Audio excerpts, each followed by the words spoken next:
Well, that is an excellent question, my friend. What is the difference between a scimitar and a falchion? Because they... God damn it, Gabby.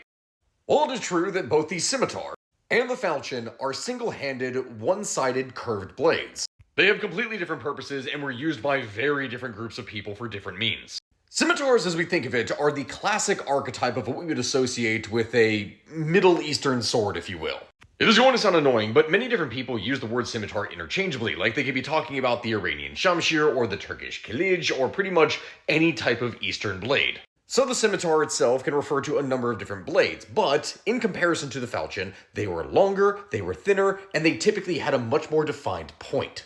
The falchion, if we really want to think of it this way, you could pretty much compare it to being like a European machete.